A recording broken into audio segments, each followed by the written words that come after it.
হাতে নাড়ি নেই, আজ জীবন বাঁচে না। অবস্থা দেখেছেন, হাত পার অবস্থা দেখেন।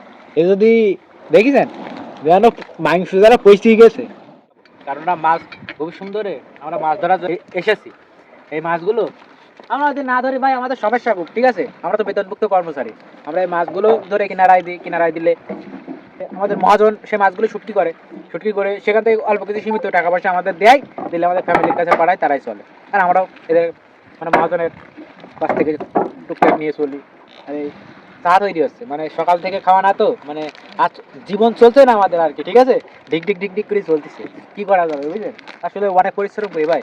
ওই সমুদ্রে যেসব জেলেরা জাল ধরে, মাছ ধরে, তাদের পরিশ্রমের কথা মুখে প্রকাশ করলে হবে না আসলে। আসো আরো কিছু দেখাই।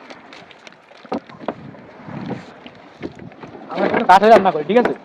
ঝড় তো বোনের মাঝখানে আমরা এইভাবে চুলাতে করে রান্না করি, এভাবে খাইতে হয় আমাদের। কোনোদিন না খেয়েও থাকতে হয়, মানে অতিরিক্ত বা বাতাস যখন অতিরিক্ত তুফান হয় তখন আমাদের না খেয়ে থাকতে হয়।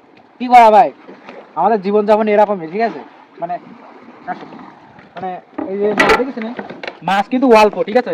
মাছ অল্প করতেছে, তার জন্য এক কাঁকড়া কুকড়ি তুলে নিয়েছি আমরা। আসো, এটা এটা লোহার কাঁকড়া, ঠিক আছে? আগে এক সময় এখান থেকে 5-7 বছর আগে আমরা সুন্দরবন থেকে সুন্দরী গাছ কেটে মানে এই নাঙ্গলগুলো তৈরি করতাম, কিন্তু এখন তো আর তৈরি করা হয় না। এখন আমাদের মাননীয় প্রধানমন্ত্রী শেখ হাসিনা, আমাদের বাংলার মা এখনকার যা বলে, সে মানে সুন্দরবনে সুন্দরী গাছ কাটা নিষেধ করে দিয়েছে, তার জন্য আমরা লোহার কাঁকড়া তৈরি করে নিয়ে আসি, ঠিক আছে? এগুলো লোহার কাঁকড়া, একটা কাঁকড়া 35-40 হাজার টাকা করে নিচ্ছে।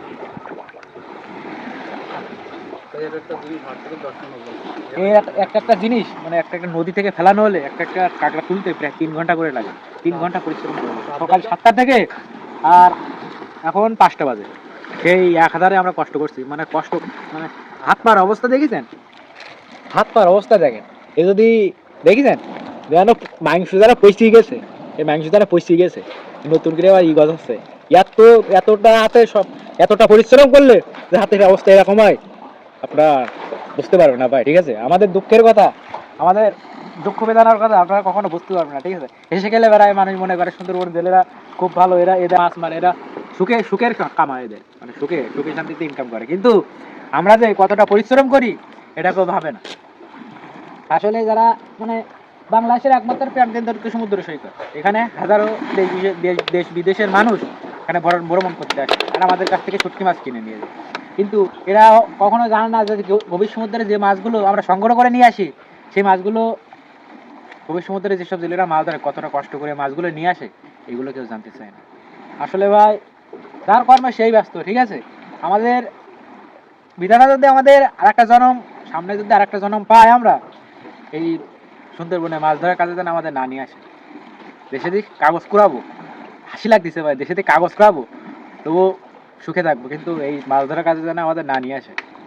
ভাই এখানে রাত দিন 24 ঘন্টা কষ্ট করতে হয়, এত কষ্ট করতে হয় আপনাদের কল্পনার বাইরে। কি কব, সকাল থেকে খা না, জীবন চলতেছে না তবুও না চলার মতো চলতেছে। এই সকাল এই বিস্কুট খাইতে আসছে, চা খাইতে আসছে, চা খাওয়া হয়ে গেলে এখন বসে থাকেন। খাওয়া দাওয়ার কোনো ব্যবস্থা নেই, খাওয়া দাওয়ার ব্যবস্থা কি করবো কার? রান্না করার কোনো ব্যবস্থা আছে এদিকে? কি করে রান্না করবো?